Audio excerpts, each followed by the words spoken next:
introduce myself to everyone. My name's Ren Baby, and I helped to organize this along with the MSU Recycling Club, and Sam Porter's been really instrumental. But it's just been mainly a group of community volunteers that have gotten this whole conference together to work for solutions for the environmental issues that are facing us right now as a local community and a global community. That there's just great concern that the way we live our lives, we are creating an unhealthy habitat, not only for many forms of life which are going extinct on a daily basis, but for humans as well. And I really think that, you know, the title of this forum is Reality, Hope, and Action. And I feel that if we face the reality, the truth of what we've created with our consumption and our throwaway society, and the power of corporations to influence the mindset of our nation. I introduce myself as Ren Baby, American citizen, and I am the ugly American. We are all the ugly Americans, because our country uses the greatest amount of resources, and we also produce the greatest amount of waste. And other countries, our country has also snubbed environmental efforts by the global community, such as not signing the Kyoto Treaty, not attending the Earth Summit last August with our commander-in-chief, but sending a representative when every other country was represented by their leaders. If we as a people were not getting the leadership to change the situation from the top, our government is not going to institute recycling programs and really try to make this a greener nation unless we as people utilize our power to speak out and take action, and hopefully get our lawmakers to create policy which will put action into effect and make it easier for people to choose to recycle, to do positive things for the environment. And if we all realize that we have the power to make a difference, that physics, the quantum physics of today is showing that little things like the flapping of butterflies' wings in China can contribute to a hurricane in the Atlantic, and that's called chaos theory and the butterfly effect. And that someone like Rosa Parks sitting down on a bus can cause an entire civil rights movement to occur. And that if we can teach our kids and spread the word, I realize that most of you who are here already care enough to know that if you pick up a piece of trash or to make sure a can gets into a recycle bin, that you're making a difference and that difference is felt. But it's really about keeping that mindset and sharing it with others and setting an example and being a squeaky wheel, telling people about it, really communicating. I met someone today at this conference who was carrying around a little aluminum tab from a can, and she was going to make sure that got into a recycle bin. And it's that kind of commitment to even the tiniest fragment. If you think about every leaf returns to the soil and nourishes the new growth, that we need to do that with every bit of glass, every bit of aluminum that we have mined and pulled out of the earth. There's only an amount of it, a limited amount, and really does make a difference. And I think it's empowering to know that you're making a difference just in that small of an action. And I think if we get that word out to the general community, especially to kids, it's really going to make a difference. And really like to thank you all for coming, and I think by being here it says a lot to your commitment. And I would also like to tell you a little bit about the MSU Recycling Club, who's going to give a presentation for us right now. And anyone else who has, we've got Jim Docknall here, who's with the MSU, the Montana Headwaters Recycling Cooperative, and does Woodsy the Owl presentations throughout the state. We've got Mark Kotlitz, who's the landfill superintendent, and hopefully he'll have a few words to say. We've got Phil Olson, who's worked with recycling in the state for many years. And but first we're going to start out with the MSU Recycling Club. I've been inspired by the work they're doing because I think that when you see a problem and you take action, that's how we start to make a difference. Even if you can only do one little thing, it has an effect, and I think that effect snowballs. And I had read about, wanted to do something about recycling in Bozeman, read about the MSU Recycling Club meetings in the Exponent, the school newspaper, saw that they meet on Tuesdays at 7 at the Sub. But this is a group of thoughtful citizens that I'd like to get involved with. So I went to the meeting, and to see the work that they've done, just creating a recycling program out of nothing on campus, that they've recycled a great amount of paper, I think 5,000 pounds, and white paper is now recycled on the Montana State campus, which is something that wasn't happening before. And so it's just an inspiring story of how they're getting it going and what they've created, that they're going to work towards getting cans recycled, and they're doing community outreach, and they'll tell you about all that, and we get to watch this wonderful presentation. So that's what takes it.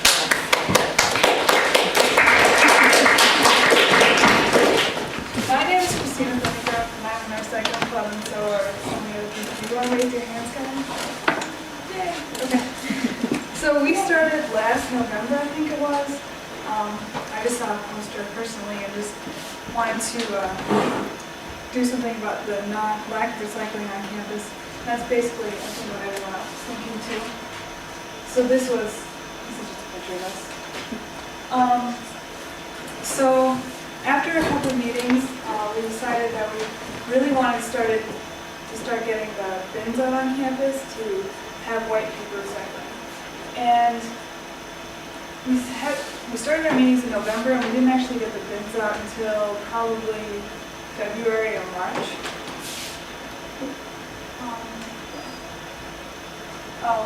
Before Christmas last year, at the end of the semester, we had a notebook drive where we made some of the notebooks over there, and we collected people's notebooks at the end of the semester to recycle them.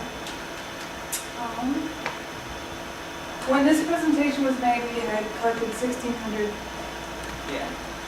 pounds of paper, but I think, I don't have any of the current statistics for the 5,000, probably more than that now. We have a website that you guys should go to. It's got a lot of information about our meetings and minutes and where the recycling bins are located in Bozeman and on campus, and links to other sites about recycling. In March, we had a community meeting, which was in the library, and we just wanted to educate people and bring people together about recycling. So we had about 60 people come to our meeting, which was really cool, and it was nice to see a whole group of people together. In about, I think it was April, Recycle It and Montana State University decided to come together, and Recycle It donated this big, huge drop-off box for white paper on campus, which has been huge for us, so we don't have to drive it to Recycle It to take the paper. And Becca's going to pick it up. Hi, my name is Rebecca Barra, and I'm actually originally from New Hampshire, and when I came out to Montana, I realized there just wasn't as much recycling as there was back home. So anyway, I ended up, my first semester here, I was kind of disappointed. I tried to get something going myself, and it was just so overwhelming with school and everything. So I went abroad to Norway, and then I came back, and then there's great clubs here. I came back spring semester of last year. And so I got involved right away, and the first big event that I actually partnered was this trash pile. And what we did was during Earth Week, we wanted to have some big kind of community campus-wide event that would, can you just put that,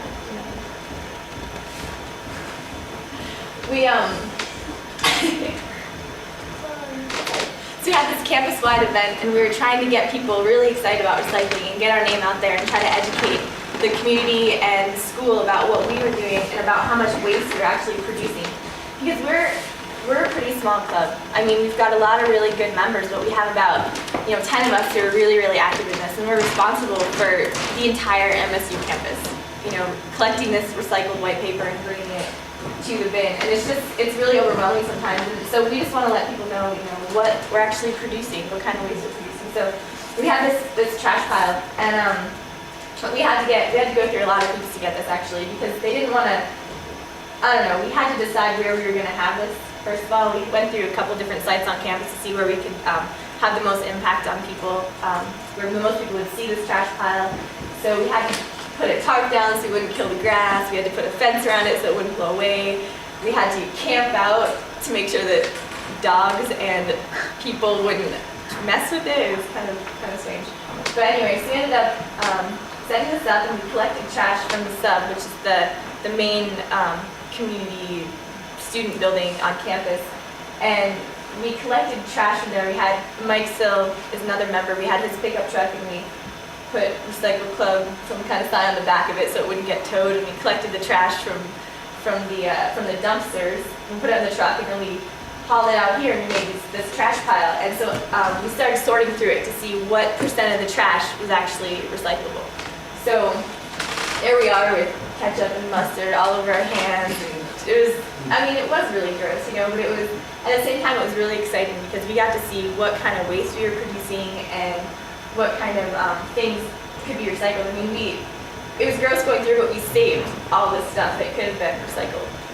And so here's the results. Yeah, 1.8 tons of trash is a lot. 300 pounds of that was recyclable. Wow. So yeah, and we made, actually, do you know how to go back? Yeah, I'm sorry. It's kind of, we made these stacks of things that were like styrofoam plates and the Pepsi cups and everything. I don't know if you can see out here, but this is a whole pile of styrofoam plates that we collected, just kind of put on a stake so people could see as we put Pepsi cups on a string, kind of laid it out in the grass so everyone could see, how much we are wasting, trying to let people know to bring their own mug to school, just use the plates that are there that can be washed, and silverware. We found a plate, actually Terry found a plate in the garbage. We were really excited. We wanted to see what kinds of things we find there. So we found an actual plate in there. And yeah, so there's all the statistics of how much styrofoam and paper cups and unused condiments that could have been used later on. Yeah, we sorted through a lot. And then this is what could have been recycled, 687 pounds. That's a lot. So it could have been saved out of that. And a lot of it was cardboard. We just had this whole, in fenced-in area, we had this whole section of just cardboard that was just thrown right in the dumpster. So that's kind of something that we should all think about. And yeah, so what? 40% of it could have been recycled somewhere in Bozeman. And 11% on campus. Now 11% out of 40%, we need to think about that. What other services can we provide on campus to let be recycled? But the other 15% from Bioneers, the places around in the community, there's recycle places around town, such as these, that you can go to and recycle your stuff. So not necessarily on campus, but around town. Okay, yeah, and so the point of that on Earth Week was to educate the public, educate the community and the school on just reducing what we're using and recycling what we are using. So that's that. Okay, so recently in our meeting we came up with some new goals for our club, and what we would eventually like to see is a recycling coordinator on campus that would either have like a work study position or something that would coordinate everything so that we wouldn't have to do it, and someone eventually could get like work study to collect the recycling bin. So again, that we wouldn't have to do it necessarily. And this is just some statistics about recycling. It's good. I think you should read that whole list, your goals. you know. It was kind of small print, people in the back might not be able to read it, and it's a good list of goals. It's not only, that's something that I feel like so much that MSU is setting an example for the rest of the community, that eventually it would be really neat to see a recycling coordinator for the community and jobs provided in recycling specifically in our community. So I really see you guys setting an example. Okay, so our goals, we want to increase the post-consumer content of all 3 readers of the school, decrease the waste in the sub, like we demonstrated at the trash pile, become a funded ASMSU program, provide work study positions, have a recycling coordinator, push for a greener, more sustainable campus in many areas, continue to provide education on recycling issues on campus and in the community, work with other groups to have a larger effect and network resources, provide a central job application for cardboard on campus, increase the number of recycling bins on campus, propose an ASMSU ballot measure, and host multiple educational events. And if you go to our website, we have a list of all of our goals and our accomplishments too. So, yeah.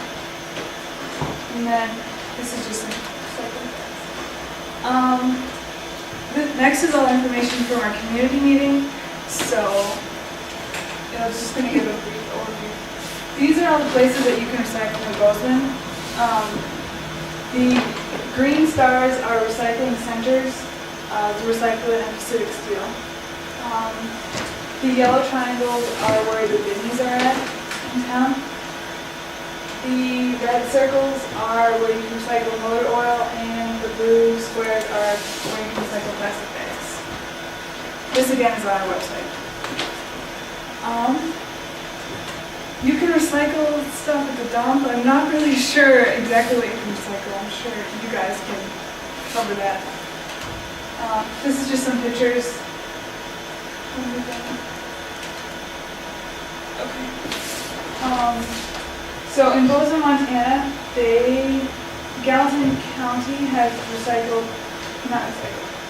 they have 90,000 tons of landfill, and the city of Bozeman itself has 63,000 tons.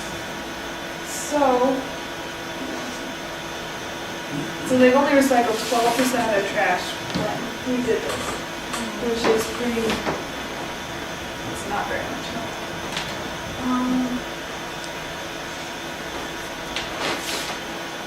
This is just some figures about what's recycled in town. And this is a pie graph that shows the different information about what can be recycled. So 73% of the waste can be recycled if we had the facilities to facilitate this. Excuse me, what all we include in compost? Grass, food scraps? Everything's meat, Yeah. pretty much, and waxy cuts. Because, did you eat lunch and dinner with us here? We had kind of some cardboard, there's a bowl right there, that can be put in compost actually, yeah. So you can, as long as it's not like the waxy coated stuff. They even added magazines to compost out because they generate so much heat that they can do something. Where can you buy these? We ordered them online from a company which has all biodegradable stuff.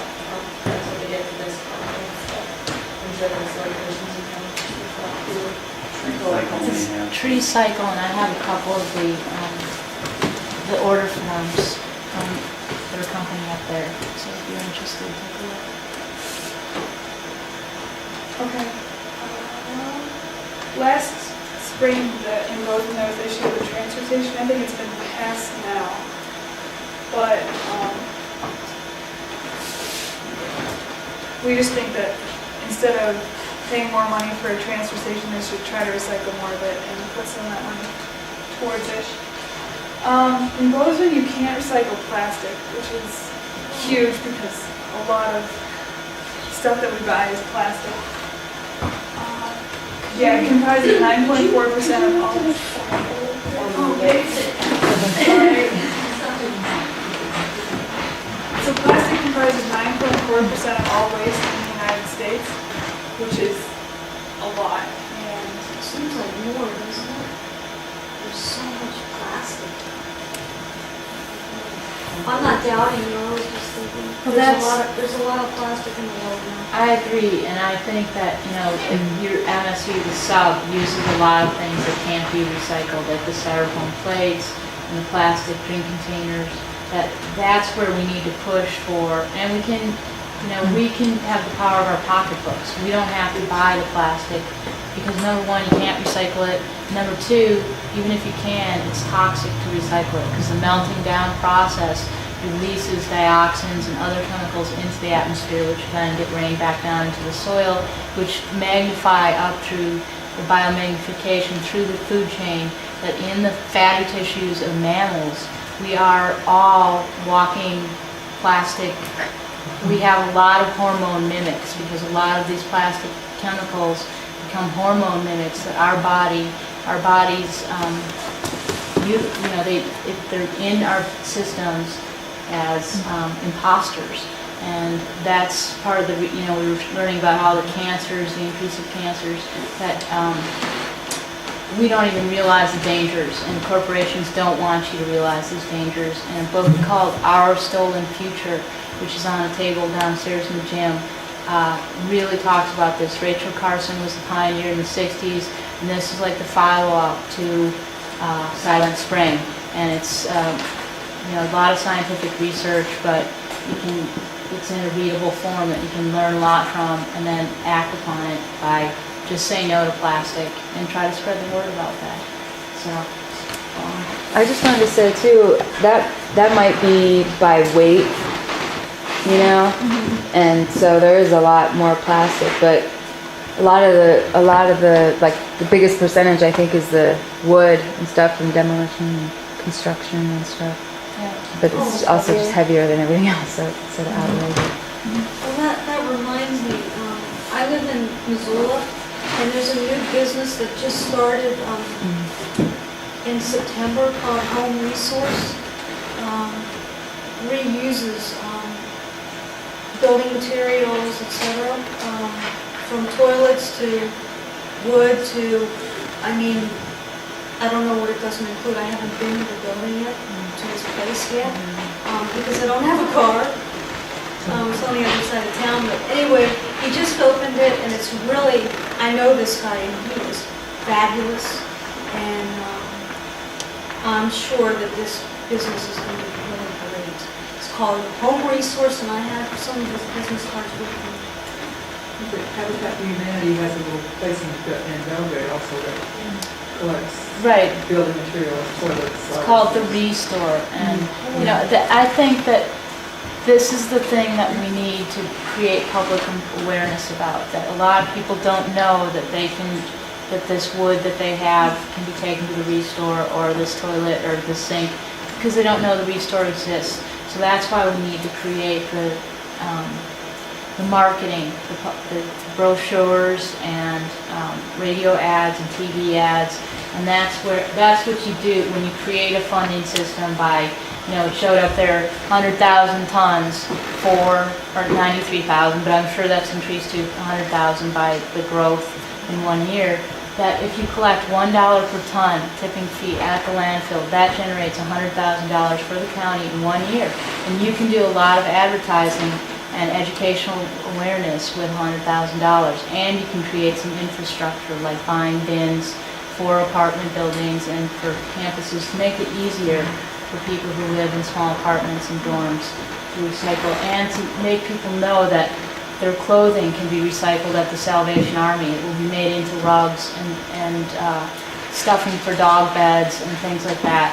That if you throw it in the dump, it took a lot of resources for that cotton plant to grow, for it to be harvested and made into clothing. That if you take the time to make sure it gets to a place where it's going to be used, have new life and go on, that's showing respect for the earth.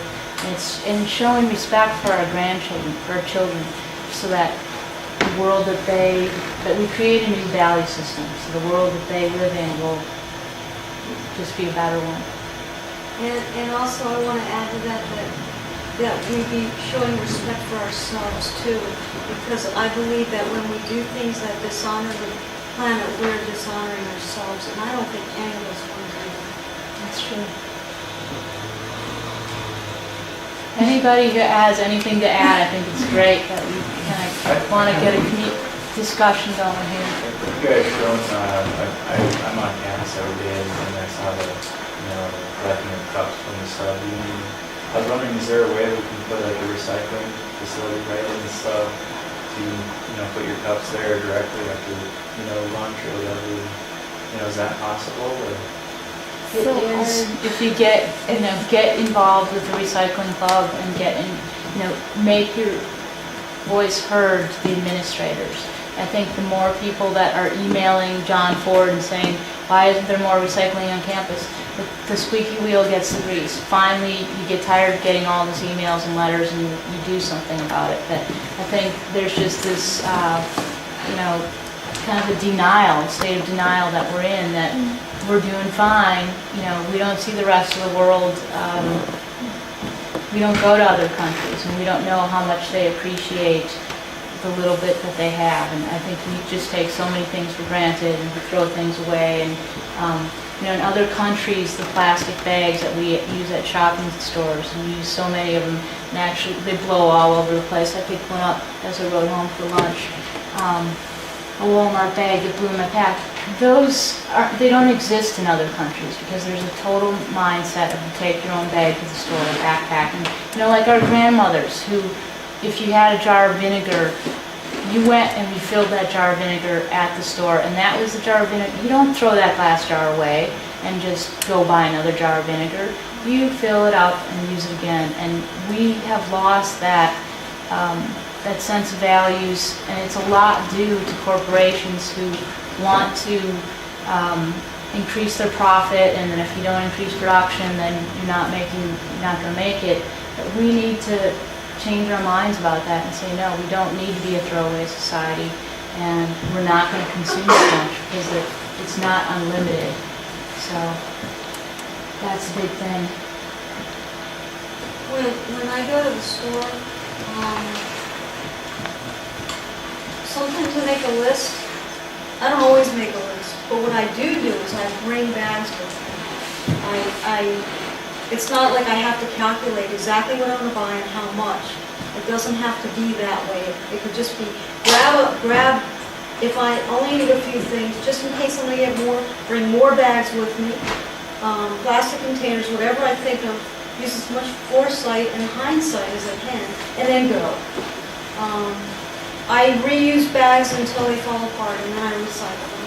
And I know that there are people that look down on me when I do that, and I say, don't take it on, care for the planet, and just do what you do, and maybe they'll be inspired to do it too.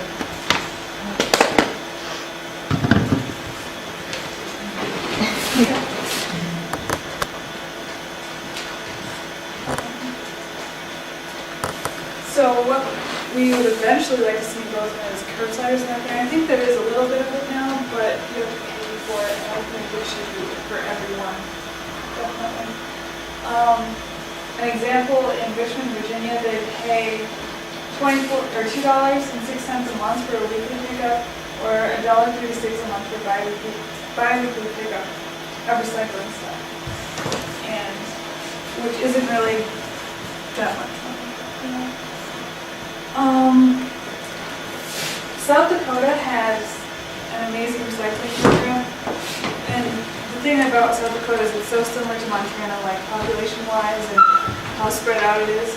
And they recycle 42% of their waste, which is phenomenal compared to the 10% that goes from recycles, or 6% of their waste statewide in Montana. 6%, that's all? We're last in the nation. That is terrible. And, we call ourselves the last best place. Well, we're not gonna be that for much longer unless we take care of it, because, last in the nation, we have nowhere to go but up. What what is the recycling community said about burning tires up in the Folsom plant? Is that a form of recycling, using tires for that, because there's such a huge waste problem? Yeah, I don't, It's a solution, but I don't know that it's good. it's the same as recycling the melting down process. The high temperature releases dioxins, releases heavy metals, mercury, and other toxins into the atmosphere, which then are rained back down into our soil. The cows eat the grass, it's in the milk, it's in everything.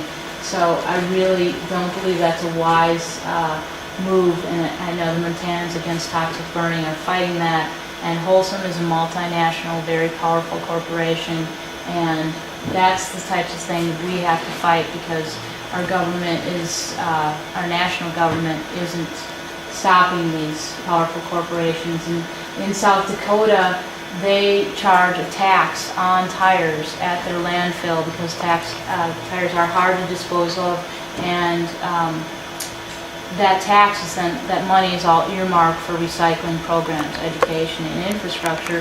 And there are innovative ways to deal with tires. There's companies that are making sandal bottoms out of tires, and things that they're finding uses for the rubber. So, I make high school tracks with these tires. yeah, all kinds of things like that. And that's the way we need to go, I think. In Nova Scotia, Canada, especially in Halifax, they have created a program basically from nothing. They started off as, in 1995, the Canadian government sent a proposal that they wanted to send out their waste. And Halifax started by creating a community committee that basically organized the entire recycling program in Halifax. And now they recycle half of their waste, I believe. It's pretty close. Since you're on this slide, I'd like to add some things to that, because this is the Recycle Montana Fun Book that Jim's program, I think, has the headwaters, and It's Recycle Montana. RecycleMontana.org is the association. It's a state agency, and it's got a website. It's not a state agency. It's not, it's just a nonprofit? Okay, thanks. So it's just a bunch of concerned people who got together and started a, It was originally started by the bottlers. by who? The bottlers, you know what Pepsi was? No. That's Pepsi, Coca-Cola. They're the ones that really started it. And Oh. now it's sort of completely, it's kind of changing its focus. Hmm. So now it's reaching more people around. It was originally started to fight bottle bill. That was the original start of it. Just fight the 5 cents per Yeah. bottle. And, Yeah. I'm not sure. And now it's again sort of taken over by concerned citizens, and it's, some government people are involved with it as well, and private companies. There's quite a group of different entities, and it's trying to change those recycling sort of education. That's neat, because that's what every successful community who's developed a recycling program, like in Canada and Nova Scotia, they've got a 90% participation rate. You're only going to be successful if you get people to participate. The only way you're going to get them to participate is to make them understand how important it is, how much they need to care about it. And then you educate to the point where if you're throwing away an apple core, a little kid stops you and says, no, that can return to the earth. Let's take that out of the garbage and put it in the compost. Or if you're throwing away a can, it took many resources to create that can. Let's recycle it and not have to draw more aluminum out of the earth. And, recycling one can has enough energy to run a light all day or a TV for a few hours. And so this type of educational, promotional propaganda, if you want to call it that, needs to go to every person in the community. And it's not. We're sending out, City of Bozeman, it's good what we're doing, but we can do so much more. With the water bill, residents receive a little brochure which talks about solid waste disposal, And in that, it talks about what's going on at the landfill, which is that you can recycle white goods, your washing machine, your refrigerator, once you get the Freon taken out. You can recycle wire fencing, you can recycle, Mark can tell you all about what's going on with at the dump, what they all take, but we could take so much more, and we could divert lumber and things like that. Let me just show you, so that because there's a lot of people that aren't water customers. You only get that if you're a water customer. If you live in an apartment, you're not a water customer. So you'll never see that brochure about where to recycle.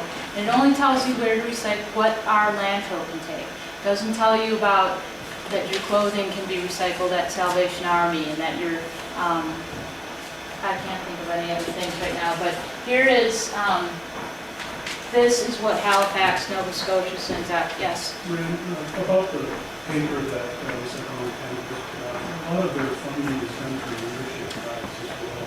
It's done through what? A membership drive, through members joining the organization. Right. That's how they do a lot of their fundraising, as well as partnerships with companies and corporations. Right, and see, That's so important, so if people want to get involved, they might want to consider joining this Right. Remember. I think though that's great, but we need to, our lawmakers need to, donate that $100,000 a year to Recycle Montana, and so that the work that could be done, because this is what Halifax, Nova Scotia sends out to every resident, and this is what they send out. And this is what they send out, their organics collection program. And they send out this. And it's all called Naturally Green, and it tells you how to reduce pesticide use. It tells you all the things, like if you have your perfect little lawn with your no weeds in it, and it's a perfect monoculture, it talks about how this pesticide is running off into our streams. There's many forms of pollution, and there's many ways that we can reduce our impact upon this planet. And so these successful programs are sending things out to all the residents, getting these things in the schools, and I feel like we can do so much more, and I'm hoping that we do. And I wish our lawmakers were here at this meeting, and they had said they would be coming, because they're the ones that really need to hear it. So if you guys pick up your phone or go on your computer and email Steve Kirkhoff, our mayor, Marcia Youngman, Jarvis Brown, Andrew Sotaro, and Lee Hyatell. We have 5 city commissioners.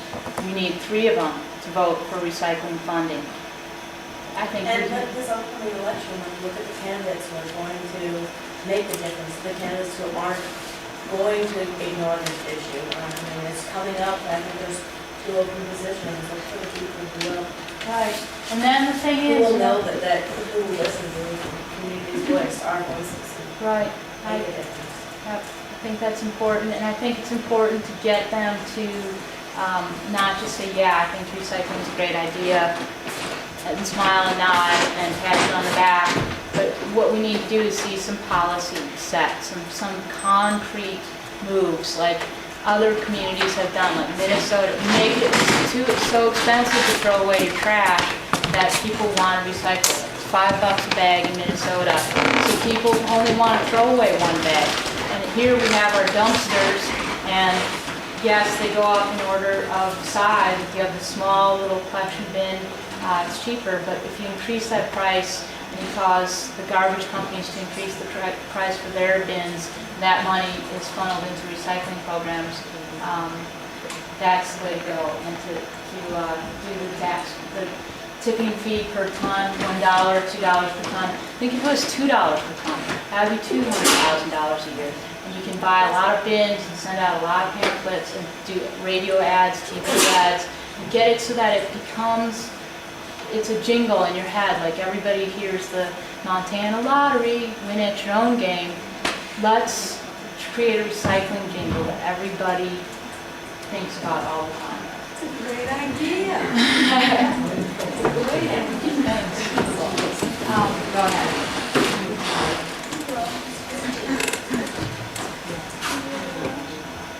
So, these are some of the ways that the what have made such a successful program. Curbside recycling is a big one, just for convenience purposes, obviously. And also deposit refund system for beverages. Is that, so they have the bottle bill? So they have the bottle bill? Bottle deposit, yeah. And you know, the thing is, I don't think curbside is really something we should be striving for here in Montana. But I think we need to strive for curbside for apartment buildings and for dorms. Dumpsters that are out, you know, right next to the trash dumpster, and it's got sections for cans, bottles, cardboard, that people who live in apartments and dorms don't have access, you know, they don't have, sometimes they don't have a car to take it over, and they don't have room in their apartment building to store it, and that would make such a big difference. And if you did the $2 per ton tipping fee and had $200,000, you could buy a lot of those bins for apartment buildings. And you could also have a truck for the city of Bozeman, which is a special recycling collection truck. And another incentive that's a concrete policy that our city could do is, I work for a vet clinic that does not recycle cardboard. And you know, you said how much cardboard you see the sub throwing away.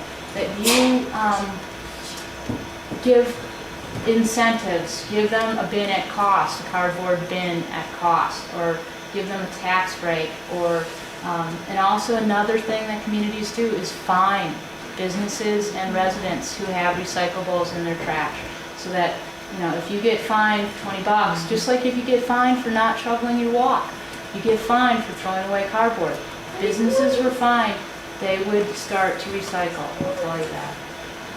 It's time for this stuff. It is time. I get so tired of seeing recyclables thrown away, you know, and I don't think that the people who do that don't necessarily care. I think a lot of it is, if you'll excuse me for saying this, you know, we're spoiled. You know, and we don't have to stay that way. And I didn't mean that as a judgment. I meant it as the easiest way to get the point across. What would be a better way of saying that? We're making a huge mistake. And, you know, I just want to, 60% of landfill stuff in the town of Broadus, Montana was found to be cardboard. And the owner of the IGA there started a recycling coalition, got the entire city to start recycling, and the money they've saved, they cut the city's labor costs by 50%. The money they've saved, 1/3 of it goes to nursing homes, 1/3 goes to the library, and 1/3 goes to schools and community development council. They have a Cans for Kids program that raised $4,000. And this is a little town of Broadus, Montana. But now the town of Billings, Montana has no recycling whatsoever. They have 280-acre site for their landfill. They've only filled 30 of it. So they're not worried about changing because they know that they have plenty of room to bury their trash. They don't care about the methane that's released from dumps that's helping the global warming. They said, though, that if a small group of thoughtful citizens stormed the city commission and came up with ideas to pay for it, that's the only thing that's going to change the situation in Billings. And I believe that that's the only thing that's going to change the situation in Bozeman. It's the only thing that's going to change the situation anywhere, and it's really up to all of us to do it. And something else I need to add right here is our city commission is she talked about the transfer station, and this is something that's very controversial because the technology has been available for 25 years to build a station called a municipal composting station. And we have, these composting stations can recycle 75% of the trash. And we have built one. It was brought by a lot of people who've worked on this for 10 years, 15 years, who've been working on this all their lives. That they brought, West Yellowstone has a municipal composting station online and working, and they're having a few glitches, but places like Europe have had these for 20 years. Edmonton, Canada has had one for 15 years, and our city commissioners have been dragging their feet saying, oh, we want to make sure it works in cold climate. And we're not really working with our county commissioners to create a site which would be usable for the entire county. And it's these kind of things that if we call our city commissioners and say, hey, call them on it. How, are you building a municipal composting station, or are you building a transfer station so that we can truck our garbage to Logan? What are you doing? And I think it's the same thing with squeaky wheel, that we all have to speak up if we care about this, because it's not just going to go away, and the people who have the power are those 5 people on the city commission. So I also heard on the same radio broadcast that this is the #1 priority of our city commissioners, that doing something about recycling. But see, they don't necessarily have all the facts, because they hear from a lot of their constituents that why isn't there any plastic in Bozeman? So I think it would be a mistake to put a lot of energy into creating a plastic program when the energy could be created into more positive things. So just everybody, feel free to add anything at any time. Well, here's one. You mentioned 30% of the landfill is full. I live in Missoula, and this is my first time in Bozeman, so I don't know a lot about Bozeman. Bozeman's landfill is closing. That was Billings landfill. That was Billings. They've only filled 30 acres. They have 250 more to go, and they foresee that they can keep burying trash for another 50 years. So what I was thinking is, one of the first thoughts I had was the woman who spoke in the plenary about the smog in Donora, Pennsylvania, that the people who were living in that situation weren't even aware that it's not really a good thing. It's not really a good idea. And so what I want to say is that the 30% of that landfill, there's enough room in there for 50 years. How do they know? It could be, I don't want it to be sooner than that, but #1, it could be a lot sooner than that. #2, they could create solutions so that it takes a really long time to fill it up. Right. Does that make sense? It does make sense. And who wants 280 acres of trash-filled land? Not me. Certainly I don't either. And the methane emissions from that are pretty considerable. I think one of the biggest problems in the community is that people don't see where the trash goes, so they don't really care. It's like they don't have to look at it, it's like it doesn't exist. And then they get thrown in their face, oh, you should recycle. Well, why should I recycle if it's not in my face? Right, anymore? I agree. So one thing is to make it in their face by not pushing the recycling, but pushing the reducing what you're using in the first place, especially the plastics. You go to the grocery store, and you cannot walk out of the grocery store without some kind of plastic container in your hand. Right. It's really hard, but if people thought, well, if I do try to reduce, so at least maybe 50% of the plastic is out, I agree. then they'll think differently about recycling if they really see how much it is that they are consuming. I agree 100%. Go ahead, And Mike. I think you buy what you can recycle, you buy what you can recycle for. Right. When you go to the store, they still got plastic bag, you take a paper bag.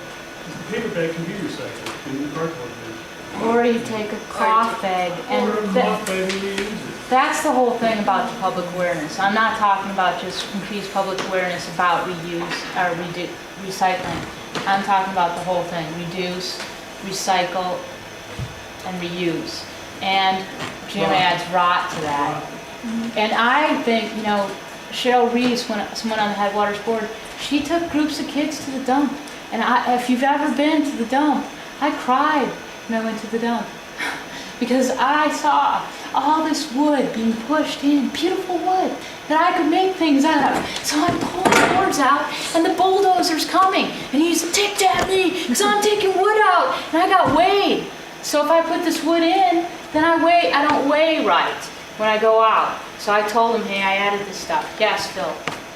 You can't take stuff out of the garbage dump. Once it's put in there, it's stay there. right, and see, that's something. It was illegal time to take stuff. Okay, well, arrest me, take me away. But the thing is, it reminded, You can change that. we can change that. You know, that was something at the community forum, someone gave the, you know, she said, in Vermont, there's a free barn at the landfill.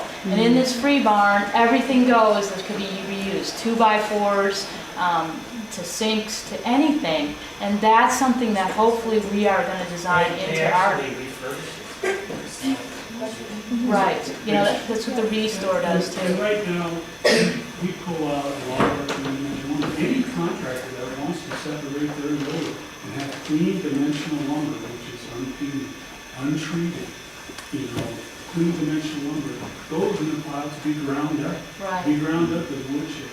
And it's brought back as, if you've ever seen a pallet go through a tub grinder, it pulls all the nails out on a magnet. After, Right. when it goes over a conveyor, and it drops down in the hopper, you can literally go up to the hopper, you can see nail after nail after nail. And a clean product comes out, and you can buy that clean, recycled mulch, to put around your trees to act as a moisture barrier.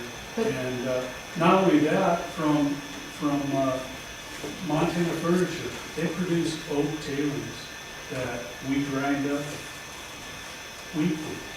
And we pick up over, right at 8 to 9 tons from them a week, as well as their solids. And all of that is something that doesn't go into the landfill. It gets put back into a pile which is either put into compost as a carbon source, or we sell it as a, like a pulp to a chipping company.